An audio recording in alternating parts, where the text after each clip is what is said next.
Amigos, bienvenidos. En abril de 2017, el país se enteraba que había un supuesto capo ecuatoriano de la droga. Se trataba de Edison Prado Álava, alias Gerald.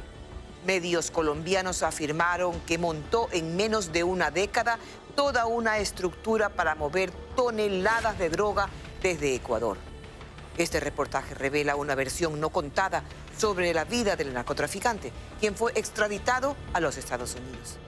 En esta investigación, los hilos del narcotráfico nos llevaron a descubrir la red de corrupción en la entrega de matrículas a pescadores como capitanes de embarcaciones que son utilizados para el tráfico de estupefacientes. Varias autoridades han corroborado la información. Con Carolina Mela, una mirada a los tentáculos del narco.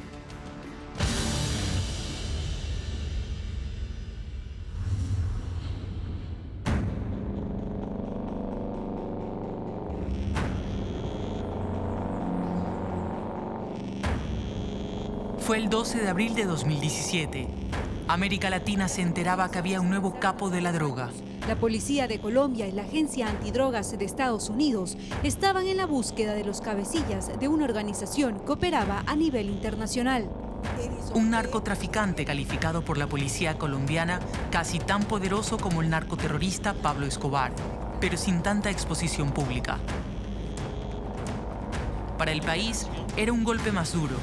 Nos enterábamos que era ecuatoriano. Dentro de esos 5, de 2 ecuatorianos, delinquía precisamente entre Ecuador y Colombia, enviando grandes toneladas de cocaína hacia Centroamérica y Estados Unidos.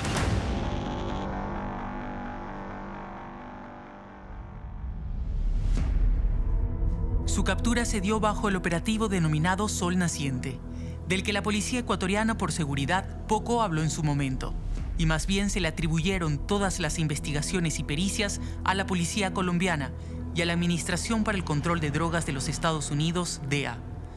Una versión que no fue del todo precisa. El trabajo, el operativo no termina. Por primera vez, la policía ecuatoriana, con la apertura del Ministerio del Interior, cuenta los detalles del operativo para capturar al que califican como uno de los narcotraficantes más peligrosos de la última década. ¿Quién es Edison Washington Prado, alias Gerald? Prado, alias Gerald, él no es un improvisado. Él inicia sus actividades delictivas con tráfico de contrabando, tráfico de migrantes. Registra su primera detención en 2006 por tráfico de migrantes. Cuando realizan el tráfico de migrantes, lo hacen a través de embarcaciones que salían desde la ciudad de Manta hacia Centroamérica. Esta actividad repetitiva hizo que Edison Prado llegue a tener conocimientos, llegue ya a tener las primeras bases para su estructura. Con esta estructura conformada era fácil ya montar un imperio de narcotráfico. Él empieza a realizar actividades de narcotráfico en base a esta estructura que ya tenía en el 2006. No era un pescador artesanal que, tentado al dinero fácil, dejó el oficio para dedicarse al narcotráfico. No existen registros de alguna actividad pesquera. En el 2006 fue aprehendido por tráfico de personas. Después dejó de traficar con personas para transportar droga. Cuando usted está traficando con migrantes, al ser intervenido por alguna autoridad de control, usted no puede arrojar a las personas al mar. Pero cuando está traficando con drogas, lo que ellos hacen es arrojar la droga al mar. Muchas de las veces son aprehendidos sin la droga y por derecho humanitario se declaran náufragos y posterior retornan al Ecuador. La primera detención de Gerald vinculado con el narcotráfico fue en el 2012. Pretendía transportar 300 kilos de cocaína cuando fue detenido por una patrulla estadounidense. Interceptó un cargamento de droga que tenía como destino a... Sin embargo, cuando lo pusieron en manos de la justicia esmeraldeña, le dieron una condena irrisoria y absurda. Gerald en el 2012 es aprehendido por unidades de guardacosta de Estados Unidos. Es entregado a las autoridades ecuatorianas y irrisoriamente recibe una sentencia de servicio comunitario. él es sentenciado a realizar actividades de limpieza en una escuela. Entonces, ese tipo de ambigüedades en la normativa penal es la que muchas veces limita la acción de la Fiscalía y de la Policía. El poder de Washington Prado Álava, nacido en Manabí, había tocado a la justicia, sobre todo en los sectores donde más operaba. Gerald tenía varias metodologías o varios métodos para coercionar a la justicia. Él en Manabí incluso llegaron a arrojar panfletos ofreciendo cierta cantidad de dinero por la vida de un fiscal. Realizar llamadas telefónicas, mensajes de texto o directamente enviar emisarios que los visiten a los fiscales en las unidades en cada territorio. Esto obviamente es una forma en la cual él tenía cierto control sobre las investigaciones. Hubieron varias investigaciones en Manabí, tanto en contra de Prado como en su familia. Pero muchas de estas investigaciones no prosperaban porque tenían bajo amenaza a agentes investigadores, a fiscales o a jueces. O en otro de los casos ya habían intereses de orden económico. Prado también pretendía comprar la justicia. El manejo integral de todos los procesos del tráfico de estupefacientes lo caracterizó a Gerald, así como a los viejos capos de la droga, como Pablo Escobar. Pablo Escobar es un referente en cuanto a la idealización del narcotráfico. Una persona que llegó a manejar todas las cadenas del narcotráfico. Esto va desde la producción hasta el mismo punto de entrega y distribución. Gerald, en relación a esta actividad, efectivamente empieza a realizar el transporte de droga, empieza a tener las conexiones directas con Centroamérica y él ve que tiene las condiciones de poder iniciar su propia actividad y no depender de organizaciones en Colombia. Instaura una serie de laboratorios en la frontera con Ecuador y Colombia y desde ahí empieza a suministrar la cocaína que posterior iba a ser transportada por sus embarcaciones, abastecida por su red logística y recibida por su hombre de confianza en Guatemala, para posterior ser negociada con organizaciones mexicanas. Por seguridad, protegemos la identidad de nuestra fuente. Es un agente especial que formó parte del equipo de investigadores que durante 2 años siguieron de cerca todas las actividades de Gerald y su familia. En la entrevista proporcionó documentación para respaldar su versión. El valor en el mercado negro de la cocaína, específicamente lo que es Centroamérica, que era el punto de arribo de las embarcaciones de Gerald, oscila entre los $15,000 a los $17,000. El valor en el mercado negro de esta sustancia son exorbitantes. Ya son 55 las toneladas de droga incautadas en el país durante los primeros 7 meses del año. A Gerald se le atribuye el tráfico de 250 toneladas de droga desde Colombia y Ecuador hasta Centroamérica. Una cifra exorbitante. Si la comparamos con lo que movió el narco mexicano Joaquín El Chapo Guzmán hacia los Estados Unidos, cerca de 150 toneladas, por las que enfrenta 11 cargos en ese país dentro de un juicio que le llevaría a tener una condena que puede ser hasta de cadena perpetua.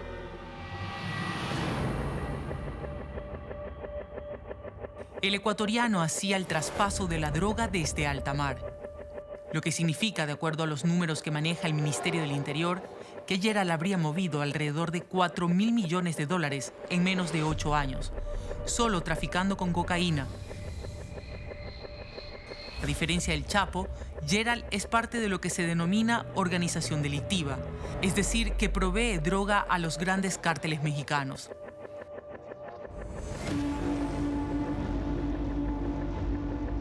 Pero los tentáculos de su organización se extendieron a Colombia, donde Edison Prado manejaba otra identidad. Tenía documentos como John Alex Rengifo García y reclutó a más personas para extender su organización en este país y utilizarlos también como testaferros para la compra de bienes. En la operación efectuada en Cali, Tuluá, Tumaco y Melgar fueron capturadas 24 personas señaladas de ser los testaferros de Washington Prado Álava, alias Gerald. El pasado 26 de noviembre de 2018, la policía colombiana realizó un nuevo operativo en 7 ciudades, donde incautó 124 propiedades, bienes y dinero en cuentas bancarias por un valor de 37 millones de dólares. Como resultado, 24 personas fueron detenidas. Se les aprendieron 3.070 millones de pesos en efectivo, es decir, es una cifra inconmensurable. El denominado Pablo Escobar de Ecuador fue extraditado el sábado desde Colombia hacia Estados Unidos. Edison Prado fue extraditado a los Estados Unidos por el gobierno colombiano. Y a más del tráfico de drogas, se lo responsabiliza de alrededor de 16 muertes en Manabí y alianzas con otras organizaciones delictivas. Durante la investigación fueron capturadas más de 100 personas. La policía cree que sus inicios en la droga fue alrededor del 2010, con la ayuda de otro narco, Jefferson Bravo, esmeraldeño, que fue capturado en un operativo policial denominado Perla del Pacífico en el 2016. Gerald fue reclutado por Bravo. De ellos se desprende toda una red delictiva. Tanto Bravo como Prado eran asesorados jurídicamente por 2 abogados. César Gómez y Olga Machuca, quien fue candidata a asambleísta en Manabí por Fuerza Ecuador Fe. A la vez, su esposo, un capitán de la policía llamado Freddy Zambrano, también colaboraba para ellos filtrando información. Todos fueron detenidos en el 2017 tras el operativo Sol Naciente.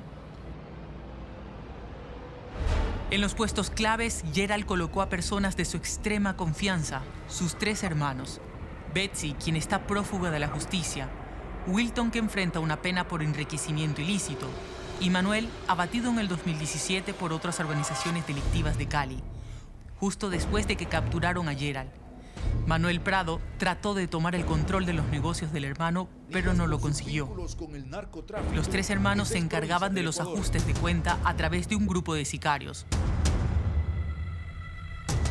Localmente, de la red se encargaba Daniel A., quien está desaparecido. A él se lo responsabilizó de la pérdida de $3 millones de una de las caletas donde se escondía el dinero. Los agentes de la policía lo descubrieron en caletas. Eran cientos de paquetes con dinero escondidos bajo el piso en inmuebles de Guayas y Manabí. Y posiblemente ese fue el momento en el que toma un giro la historia de delitos de Gerald y la cuenta regresiva para su captura. Porque comienza a buscar a los responsables del robo de los 3 millones y desata una ola de violencia en Manabí, sicariatos y secuestros. Era inicios del 2015 y duró varios meses. El caso se torna importante para las autoridades en el Ecuador en razón de que esta organización empezó a generar mucha violencia. Empezamos a tener una creciente ola de sicariatos en Manabí y todo obedecía o apuntaba a que se trataba la estructura de alias Gerald. Entonces el Ministerio del Interior, la Policía Nacional, veían con ojos de preocupación esta creciente ola de violencia y se conforma este equipo de trabajo para justamente neutralizar esta estructura criminal que venía creciendo desmesuradamente en el Ecuador. Gerald se fue de Ecuador a finales del 2015 y se estableció en Cali, donde también corrió sangre en busca de establecer su poder. Así, apareció en el radar de la policía colombiana y desde ese momento empezaron a investigarlo. Pero hay otro personaje clave en los negocios de Gerald, su mujer, Julia Mero. Por el delito de enriquecimiento privado no justificado fue sentenciada a 5 años de prisión Julia M. Observamos que ella tiene un poder de decisión. Empieza a dar disposiciones, empieza a coordinar los movimientos del dinero. Julia Jaira pretendía aparentar ante los tribunales ser una ama de casa y no tener conocimiento o participación de las actividades de Gerald. Sin embargo, en el proceso investigativo nosotros pudimos demostrar lo contrario.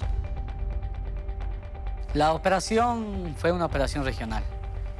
Se realizó varios meses antes, varias coordinaciones con la policía colombiana y la Agencia Antidroga de los Estados Unidos. Días antes tenía una estrecha coordinación con la Policía Nacional de Colombia, Fiscalía de Colombia, y se estaba planificando ya la acción operativa.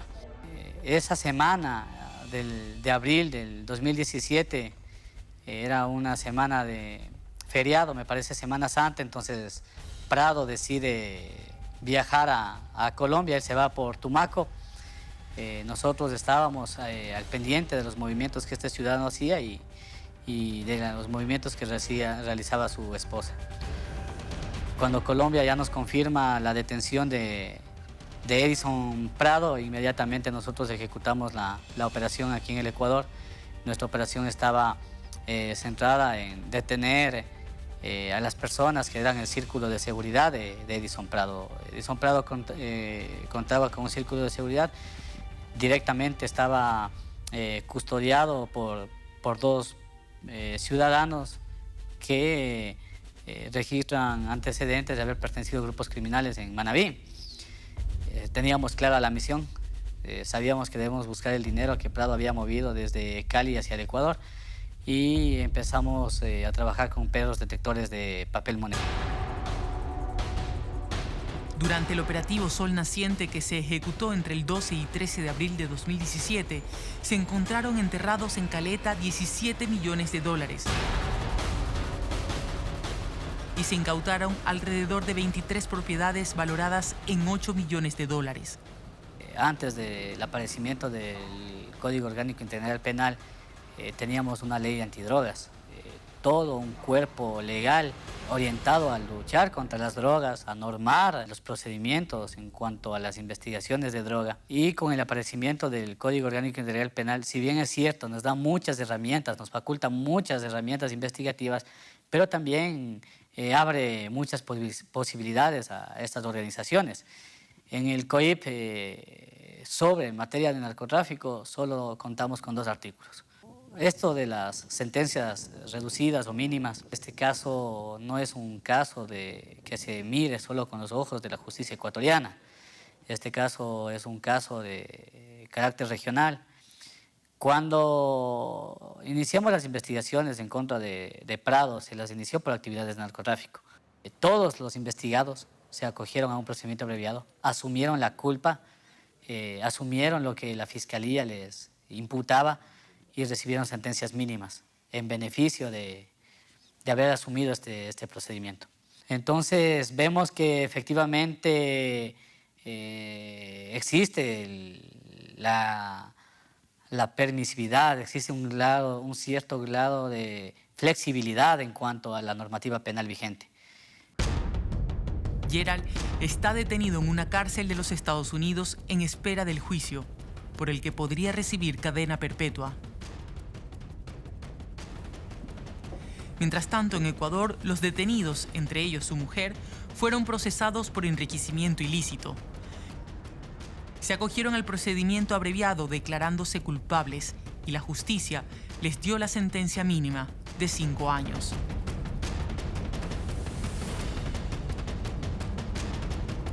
El rastro de Gerald ha dejado una estela de corrupción. Al volver develaremos cómo Gerald pudo obtener una matrícula de capitán de barco entregada por las autoridades y que él utilizó para sus negocios ilícitos.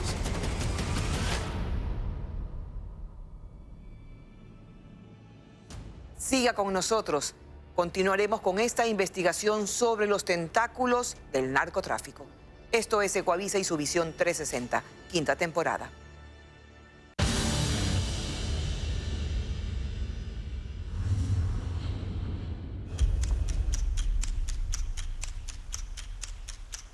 Gerald no era un pescador como se ha contado.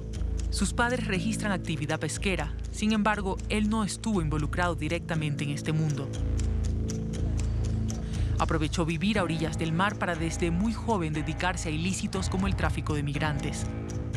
Sin embargo, para cumplir con el objetivo de cuidar todos los procesos de transporte de drogas, necesitaba comandar una embarcación y para eso debía obtener una matrícula para navegar como patrón costanero, que es un capitán.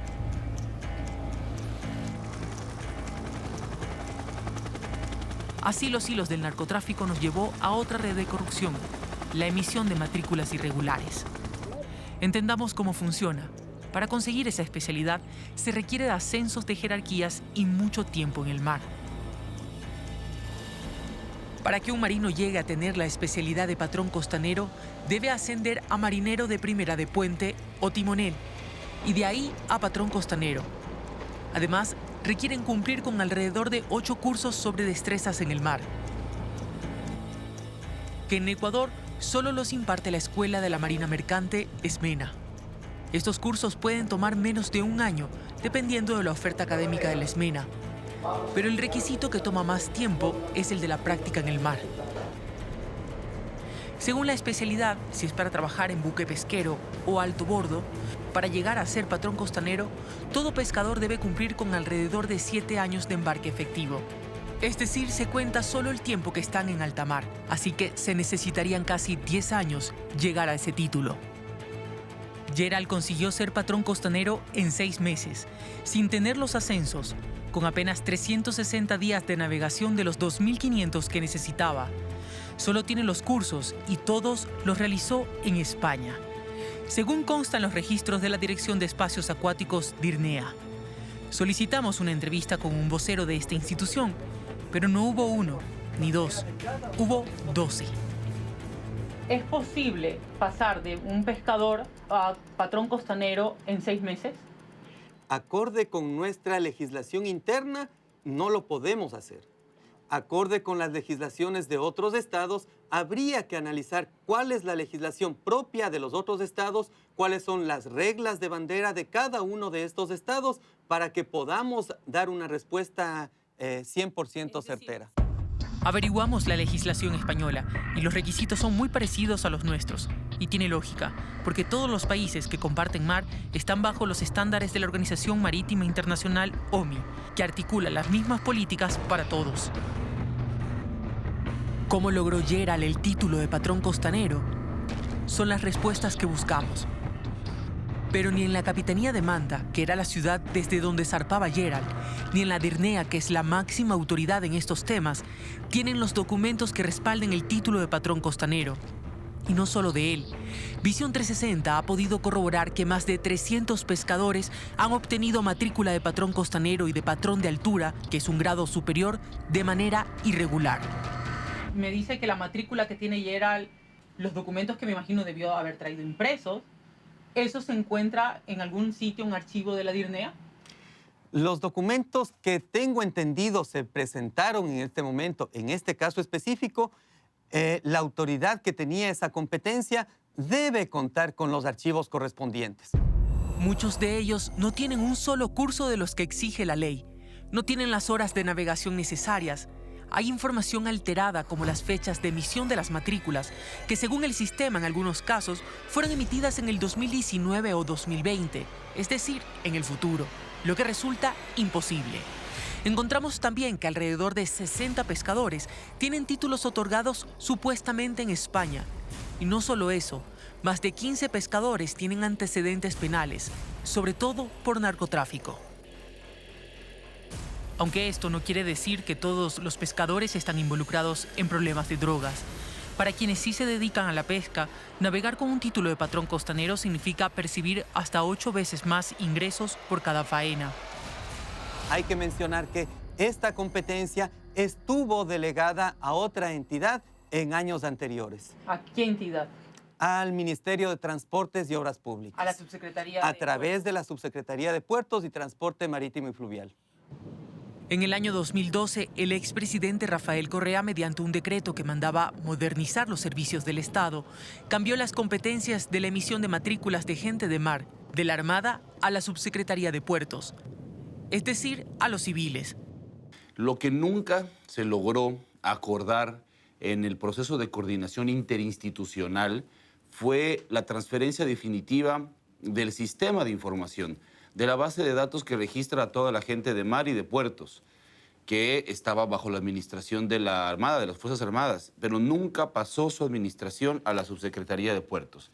De los documentos que Visión 360 ha podido acceder, de más de 300 matrículas irregulares, el 70% se emitieron en el tiempo en que la Subsecretaría estuvo a cargo. Pero esta entidad tampoco tiene el documento de respaldo de los certificados de Gerald. No existen, ratificado, totalmente confirmado, con total seguridad. Nunca hubo un ingreso regular de documentación en físico a la subsecretaría, en ningún momento. Vemos que ha habido también un robo de claves. Hay un proceso de ¿cómo podríamos decirlo? De hackeo de las claves. Alguien accedió a las claves del SIGMAP, de las personas de la Subsecretaría de Puertos, y hizo el ingreso de manera irregular de ciertos, del muestreo que hemos sacado, principalmente de algunos nombres que ustedes mismos nos han facilitado. Hicimos un muestreo inmediatamente. Evidentemente están registrados en el sistema de una manera bastante irregular, porque hicieron un ingreso de los cursos que ellos siguieron en pocas horas. En pocos minutos se hizo el ingreso de varios de estos cursos y eso no es algo normal, digamos. El sistema al que nos referimos se llama SIGMAP. Es una importante base de datos donde se puede visualizar información personal de quienes están navegando, las embarcaciones que tiene, las fechas de los zarpes e incluso los barcos que tienen GPS. Se puede ver en tiempo real dónde están navegando ahora mismo. Este sistema es como un registro civil para gente de mar. Lo interesante es que permite ver el nombre del funcionario que ingresa un servicio a este sistema. Así que seguir las huellas no es tan complejo. Así se pudo determinar que una funcionaria de la Subsecretaría de Puertos fue quien hizo el ingreso de Edison Prado, alias Gerald. Y pudimos percatarnos que ella estaba con un permiso en vacaciones, con permiso de vacaciones. Ella no se encontraba en la institución justamente en la fecha cuando se hicieron estos ingresos. Para ingresar al sistema se lo puede hacer desde cualquier lugar, y no todos los funcionarios tienen acceso a este. Eran alrededor de 3 personas que tenían estas claves, entonces que podían tener acceso para gente de mar. Según la Subsecretaría de Puertos, en el 2015, un funcionario se dio cuenta que utilizaron su usuario para modificar en el sistema y subir de jerarquía a patrón costanero a 2 pescadores. Los bloqueó y denunció estas irregularidades al subsecretario. Así reposa en los documentos que nos entregaron. Les hicieron las consultas a la DIRNEA que administraba el sistema informático. Sin embargo, según el documento, no obtuvieron una respuesta y los 2 pescadores hasta ahora están habilitados para navegar como patrón costanero, sin los requisitos necesarios. Nada detuvo la emisión constante de matrículas con irregularidades. ¿Es posible tener esa jerarquía, esa especialidad con solo esos cursos? Y todos son hechos en España. ¿Eso no es irregular? Me dan indicios de que podría estarse efectuando algún hecho irregular, pero insisto, debe efectuarse literalmente el debido proceso para constatar si es que esto efectivamente es irregular o si es que efectivamente amerita una conciencia y voluntad de hacer algo que está fuera de una norma nacional. Edison Prado, en las fechas en las que él realizó estos cursos, estuvo en Colombia. Todos esos meses, desde enero del año 2015, según Migración, él no estuvo en España, él estuvo en Colombia. Obtuvimos el registro migratorio de Gerald, quien entre febrero a julio de 2015 entraba y salía de Ecuador hacia Colombia por San Lorenzo Esmeraldas y en una ocasión por el aeropuerto de Guayaquil. Así que Gerald no tuvo una visa para España, ni estuvo en ese país realizando los cursos. Pudimos verificar la misma información con otros pescadores que en algunos casos nunca han salido del Ecuador y en otros como este, quien también obtuvo su título de patrón costanero en España. Sin embargo, según Migración, solo tiene un registro de salida del país hacia México. Él fue detenido en el 2017 por narcotráfico.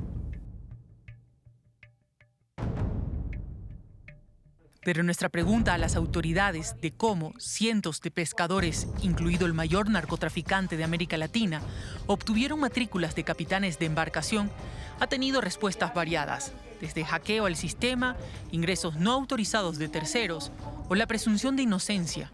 Sin embargo, este pescador accedió a hablar y explicar cómo obtuvo ilegalmente su matrícula. La obtuve porque un compañero sacó una matrícula en capitanía porque un señor de una agencia naviera le ayudó.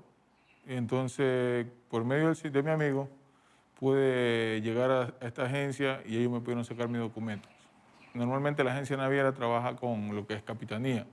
Entonces Capitanía se encarga de dar los documentos marítimos, donde normalmente ahí adentro el agente naviero, con esta persona de la que le digo, con la persona que saca el documento, con el que está en la impresora. ¿Cuánto cuesta eso? Eso me costó $5.000, esa credencial. ¿Cuáles son los requisitos? Solo el dinero no. Requisito una copia de la cédula, nada más. ¿Y el dinero? Ajá. ¿Y el dinero es en efectivo en ese momento? Sí. ¿Y cuánto tiempo le tomó eso? Eso fue un día, 2 días. La mayoría de los capitanes que conozco han tenido su matrícula así. Han tenido la matrícula de esta manera. Para julio de 2015, con otro decreto, Correa le devolvió las competencias a la Armada, a la Dirección Nacional de los Espacios Acuáticos, DIRNEA, que terminó por asumirlas, según sus autoridades, a finales de ese año. Pero desde entonces, la emisión de matrículas irregulares ha continuado. Eso yo no. Porque si no me dieran... Aunque en la Capitanía de Manta no se reconoce que exista una estructura de corrupción de fondo, el capitán de Puerto de Manta, Carlos Nivela, hace unos meses instaló en su despacho la máquina impresora de carnés. Para él, la mejor forma de controlar las impresiones. Justamente esa máquina que está atrás, a mediados del año pasado, yo justamente para tener un mejor control, pero ese es el criterio de Javier Nivela Bajaña. Yo para tener un control la subí aquí, que desde este año la subí acá. Justamente porque yo como que chuzo a las finales podría hacer algún tema para tenerla bajo control. Contraalmirante, ¿no cree usted que hay una red de corrupción adentro de todo esto que está funcionando? Es decir, no es solamente un caso, son cientos de casos. Nosotros estamos en proceso de investigación de todos los casos. Como yo le manifesté, tenemos controles y esos controles van a arrojar esta información de presuntas irregularidades. Nosotros estamos en la obligación de controlar y de desarticular en caso de que existan este tipo de mafias o de bandas presumiblemente conformadas o realizando actos ilícitos en este sistema, en este proceso. Nosotros vamos a ir hasta las últimas consecuencias. No vamos a perdonar absolutamente a nadie. Volvamos a la pregunta, ¿cómo obtuvo Gerald su matrícula de patrón costanero en el 2015? Existían 2 instancias en ese entonces que tenían acceso para hacer modificaciones en el sistema. Los funcionarios de Subsecretaría de Puertos que receptaban los documentos de los pescadores y la CETEN, el Centro de Tecnología de la Información de la DIRNEA, que maneja todo el sistema informático y está bajo el mando de la Armada. Según el rastro que dejó el ingreso de Gerald como patrón costanero, una funcionaria de la Subsecretaría de Puertos habría modificado los datos en el sistema. Y en la Capitanía de Puerto de Guayaquil se imprimió el documento. Así facilitaron los negocios ilícitos de Gerald. Las modalidades de corrupción en este sistema son variadas, y aunque las autoridades se ven sorprendidas ante nuestra denuncia, ya se ventilaban otros casos al menos al interior de la Escuela de la Marina Mercante, ESMENA. En el 2017, el exdirector encontró que uno de los instructores de los cursos de ascenso que se dictan en la ESMENA cobraba coimas a los pescadores para no estar presentes en las clases. Él los ponía en lista sin que asistan. Al final les entregaban el certificado con todas las firmas y sellos. Así lo corroboró el nuevo director de la ESMENA. Lo que he conocido de años anteriores es que algunos instructores actuaron de la manera que usted explica y cuando se supo se tomaron las acciones correctivas inmediatas. ¿Y qué pasó para poder retirarles esas matrículas a esos pescadores? Porque finalmente ellos no realizaron los cursos. En el caso de las matrículas, ellos sacan las matrículas cuando tienen un curso de formación, que es el que da la título, es el título. Hacen un curso para tener el título y luego cumplen con otros requisitos que son cursos de capacitación y son específicos para cada jerarquía. Entonces ellos sacaron su matrícula, los casos específicos no sé si se le hicieron alguna intervención. En octubre le entregamos al capitán de Puerto de Manta alrededor de 150 nombres de pescadores con jerarquía de patrón costanero que obtuvieron el título de manera irregular. Pero curiosamente, solo unos días antes de la emisión de este reportaje, los pescadores fueron inactivados y con prohibición de realizar trámites por investigación. Pero bloquear las matrículas es insuficiente. Atrás de esta red de corrupción están involucrados tramitadores con influencia al sistema de la DIRNEA y en su momento al personal de la Subsecretaría de Puertos. Y llegar a ellos es posible, porque el sistema deja las huellas de quienes han hecho los ingresos de estos datos fraudulentos. Todas las autoridades entrevistadas han asegurado investigar y sancionar con rigor. Solo el tiempo lo dirá.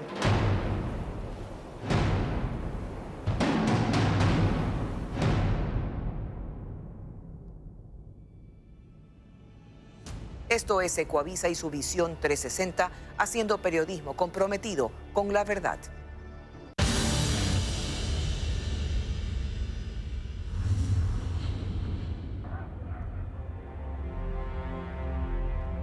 La ciudad de Ibarra, en la provincia de Imbabura, es un reflejo de su gente.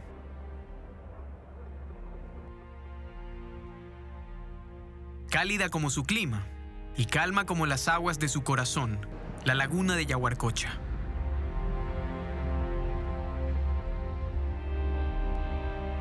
Sin pensarlo, uno de los habitantes de este cantón del norte de Ecuador pudo parir una idea que podría beneficiar a miles no solo en el país, sino en el mundo.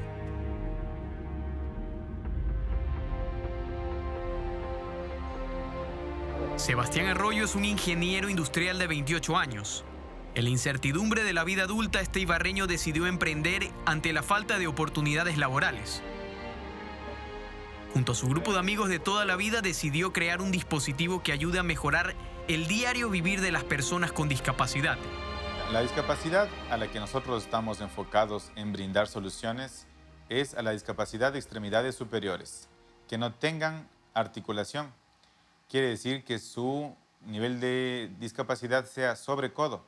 Quiere decir que no tienen el codo, no tienen la muñeca y solamente disponen de muñones de aproximadamente unos 15 a 20 centímetros máximo en los dos lados. O sea, tiene que ser bilateral. El proyecto Mani, así como su nombre que viene de manilla, es simple. Consiste en una órtesis que permite realizar actividades con total independencia a personas que hayan perdido sus extremidades superiores o no las hayan desarrollado en su totalidad. Con ingenio, tecnología y ganas de cambiar el mundo, Sebastián y su equipo lograron crear este dispositivo que apenas cuesta $40 producirlo, algo que también ayuda a las familias de escasos recursos que no pueden acceder a prótesis más costosas. Aparte del costo, que nosotros intentamos dar una gran diferencia de costos en la accesibilidad de estos dispositivos, es que ellos sientan independencia, porque sin Mani no tendrían acceso a una prótesis y tendrían que acoplarse como ellos puedan, o sea, con los dientes, con las bocas, con los pies. Entonces, eso es lo que nosotros tratamos de dar, una solución económica accesible, pero que esté enfocada en la funcionalidad. En una de sus versiones, Mani funciona con imanes para el uso de elementos como cucharas o tenedores, pero también posee pinzas para colocar plumas o lápices. Está hecho de un plástico que se procesa en una impresora 3D y se genera a partir de un diseño planteado de acuerdo a las características de la discapacidad. Oscar Gómez tiene 30 años y vive en el pueblo de Urcuquí, a 20 minutos de Ibarra.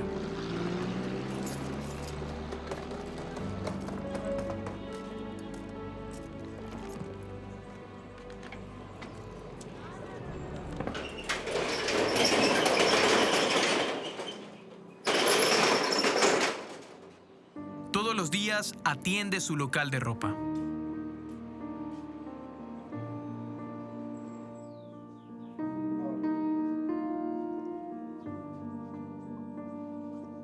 En un accidente laboral perdió completamente los dos brazos, por lo que su condición es compleja debido a que carece de articulaciones. Un 10 de agosto del 2011 yo estuve trabajando en construcción, subiendo varilla del tercer piso, el cual subí a la varilla y me cogió el cable de alta tensión, el cual perdí mis brazos. Sí me sentía muy mal, en el momento que ya estaba en el hospital y me dijeron que me iban a cortar los brazos, entonces sí me sentía mal, no quería comer, me ponía a llorar, entonces sí era muy duro. Después cuando me cortaron igual, sí era muy duro. O sea, pensaba que nunca iba a poder hacer nada. O sea, solo iba a depender de mi familia. No, toca ponerlo en otra posición. Con el desarrollo del dispositivo, Oscar puede efectuar tareas como comer o escribir con total independencia, algo que agradece. Me sentí mucho más mejor porque, o sea, ese dispositivo es muy liviano y me ayuda a escribir más, estar más tiempo con esto y no me canso mucho, pues con las dos prótesis duele bien feo el brazo, o sea, duele feo al momento de estar escribiendo ya bastante tiempo. Cambio con esta sí me siento mejor. Además de las dificultades en su uso, hay prótesis que se valoran en más de $2.000, una cifra a la que muchos no pueden llegar. Pero para la suerte de un sinnúmero de familias, apareció un camino innovador, un camino lleno de esperanza. Dubraska León Padilla tiene 9 años. Es la cuarta de los 6 hijos que tiene María Dolores Padilla, una madre soltera de Guayaquil. Es la más tranquila de la casa, aunque adora jugar en el parque cuando sale de la escuela. Sin embargo, Dubraska tiene una particularidad. O sea, la bebé nació sin deditos, solo la parte de los dedos nomás, no se le desarrolló. Cuando ella nació, me dijeron, como les digo, me puse mal porque nunca me dijeron, o sea, para estar preparada. Cuando ya me la dieron así la manito así. Y yo me sentí mal porque dije, ¿qué hice? O sea, yo tomaba la medicina, no hice fuerza, entonces, ¿por qué? La preocupación por el futuro de Dubraska abrumó a su madre durante un tiempo. Pensaba que podría sucumbir ante un mundo que pudiera ser cruel con ella. Al principio sentí que, o sea, dije, yo solo a los amiguitos, usted sabe que hay niños que molestan, pero no, lo cogieron normal.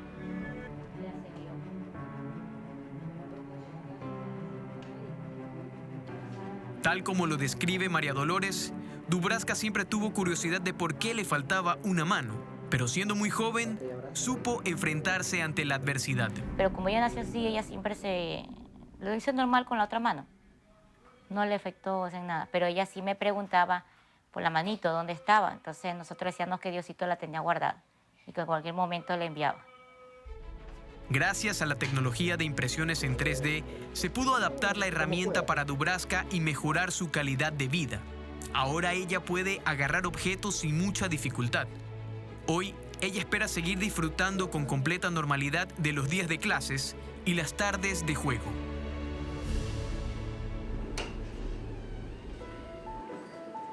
En Quito, Emilio Veloz nació con una condición llamada hemimelia, la cual es la ausencia de una o dos manos. Su madre, Verónica Jara, detalla que durante su embarazo nunca supo que su hijo de 12 años nacería con esta condición. Emilio nació y todo lo iba haciendo, se iba descubriendo. Un día recibí un consejo que me dijeron, no llores más, cada cosa va a venir y él te va a mostrar un mundo, y es la verdad. Cada día él me muestra cómo va haciendo las cosas, cómo se desenvuelve. Y la verdad era difícil porque el traumatólogo me decía, tal vez no lo haga porque tiene una artrogriposis. La artrogriposis significa que sus codos tienen el hueso, choca con el hueso y no hay articulación, entonces eso es doloroso. Pero lo logró hacer, gateó, creció, caminó.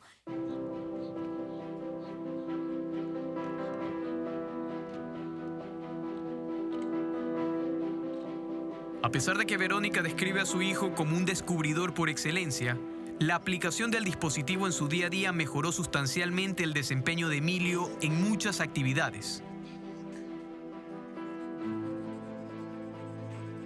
Y era impresionante cómo ni bien le colocaron, empezó a comer cereal, o sea, de una manera más fácil. Y también lo que fue increíble fue que pueda, con un solo lado, de esta manera escribir y pintar.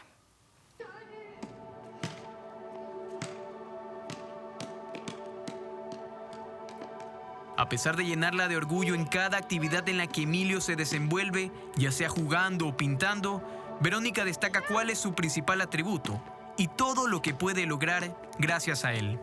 Le veo que él tiene mucha confianza en él. Entonces, cuando los niños crecen con esa aceptación y confianza, encuentran el amor y encuentran una buena vida. Creo que esta adaptación le va a ayudar a mejorar su aprendizaje, que es en esa edad en donde tenemos que reforzar un poco más de eso. Lectoescritura, y de hecho ya se está viendo en la escuela que está manejándose mejor. Para las personas no videntes, la tecnología también es una aliada. En 2016, Fabricio Reyes y su equipo de trabajo inventaron un aparato al que denominaron Hand Eyes, un dispositivo que ayuda a mejorar la movilidad de quienes no pueden ver. Exactamente detecta obstáculos, así, como un sensor de retro de un vehículo. Cuando se acerca a un obstáculo, el dispositivo le avisa a la persona no vidente a través de un sonido o de una vibración, y pues de esta manera ellos pueden generar un mapa mental de su entorno. Entonces, ¿qué es lo que logramos? Reducir su número de accidentes, pero más allá de eso, empoderarlos. Saber o que ellos sepan que pueden hacer más que solo quedarse en la casa o que estar solamente en un lugar seguro, sino que de alguna manera se sientan más confiados de poder salir a la calle, de tomar el transporte público, ir más allá. Elizabeth Rubio empezó a perder la visión recientemente. Sin embargo, el apoyo familiar y el desarrollo tecnológico fueron pilares para no dejarse vencer. Yo fui una persona que veía antes y al no ver es duro. Es más duro que una persona que nació con su discapacidad visual, pero realmente para mí esto es lo más grande. O sea, para mí, y si siguen así los chicos y investigando más cosas, bienvenido sea, porque realmente nosotros ahora con este dispositivo yo me siento más segura. Este proyecto ya está siendo distribuido a distintas partes del país. Ha sido premiado a nivel internacional por sus funcionalidades y además brindar seguridad.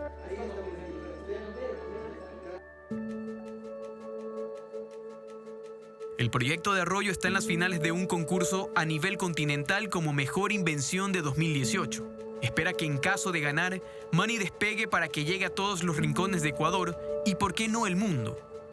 Sin embargo, existen más cosas por hacer.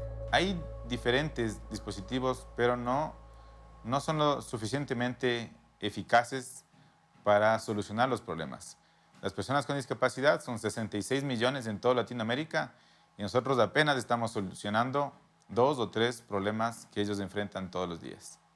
Pensar en estos niños que muchas veces no pueden rascarse o hay tantas cosas, pero con algo que de esta manera se puedan ir poniendo formas, adaptaciones más largas, no sé, la verdad, todo lo que ha hecho Sebastián, se pueda mejorar la salud, la calidad de vida, ¿no es cierto? Y que los niños sientan más inclusión, que en las escuelas puedan hacer sus adaptaciones para el uso de distintas cosas, como, qué sé yo, como para poder hacer actividades deportivas. En Ecuador, casi 500,000 de personas padecen algún tipo de discapacidad. El 47% son de naturaleza física. Cada 3 de diciembre se celebra el Día Internacional por las Personas con Discapacidad, para visibilizar que las condiciones de vida deben mejorar para ellos. Sin embargo, son las iniciativas ciudadanas las que están ayudando a construir sueños e idear la esperanza. ¿Qué cosas tú quieres hacer de grande? Doctora. ¿Y por qué quieres ser doctora? Porque cuando mi padre se enferme lo voy a poder curar.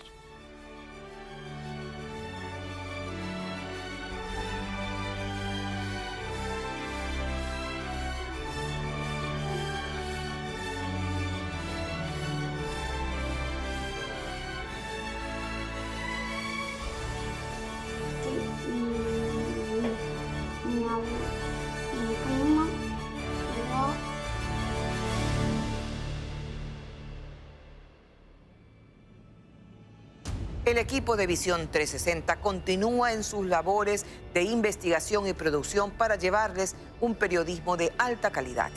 ¿Quieres saber en qué nuevos temas estamos trabajando? Aquí, un adelanto.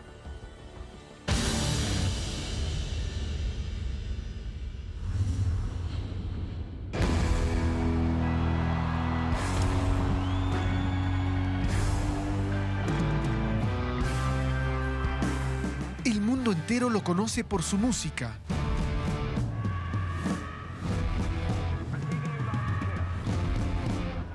Y por decir lo que piensa.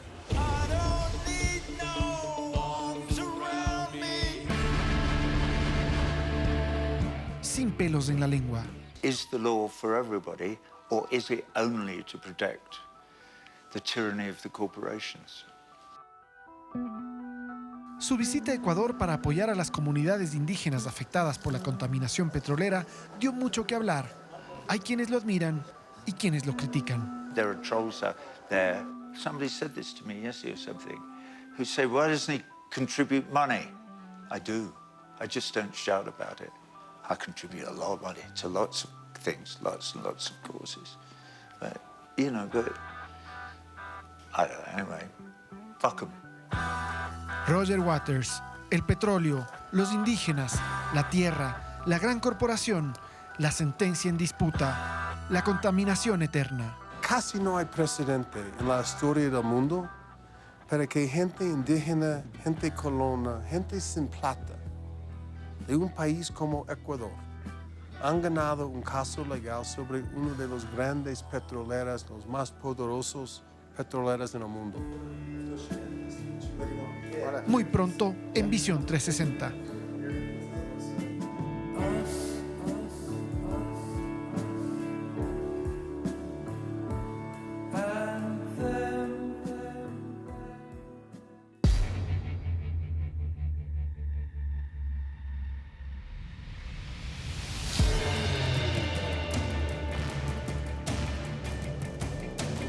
Innegable es que durante los últimos años la imagen de la función judicial ha cambiado. 56 edificios nuevos, 17 remodelados, otros readecuados. Eso se hizo para darle al usuario mejores instalaciones y servicios, aunque la justicia siga tomándose su tiempo y tenga los enredos de siempre al momento de resolver los casos. En realidad, nunca antes se había construido o en proceso de construcción 843.128 metros cuadrados solamente para infraestructura en la función judicial. Pero hay modernidad, comodidad para el usuario, elegancia. No se ha escatimado en gastos y costos. Sin embargo, hoy hay una nueva alerta de corrupción sobre esas obras que le han costado $320 millones al país. Fueron diseñados en sitios específicos, con grupos específicos de contratistas. Y se estima que muchas de estas construcciones de sobreprecios, llegando a extremos, están hasta en el 60%. Y lo que hoy generan son problemas y más gastos. Hay humedades, hay problemas de lluvia, hay filtraciones por el tipo de losa que tuvieron en la construcción. Hoy, la función judicial lo que más tiene es espacios. Algunos edificios de 3.000 metros cuadrados cuentan con apenas 10 funcionarios. La injusticia dentro de la función judicial es evidente. La otra cara de la moneda. En provincias donde los delitos son más graves, la infraestructura es deficiente. Particularmente yo he tenido que traerme aire, porque si no me muero el calor, es incómodo. En un país donde se requiere ahorro, sobran los espacios, pero se paga arriendos.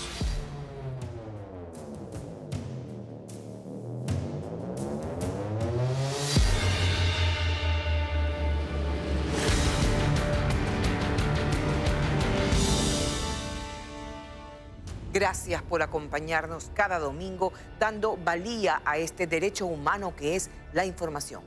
Nuestro oficio es seguir el cauce de los hechos y no dejar de cuestionar para acercarnos lo más posible a la verdad. Visión 360 quiere seguir haciendo periodismo con ética y responsabilidad. Un abrazo. Seguimos adelante.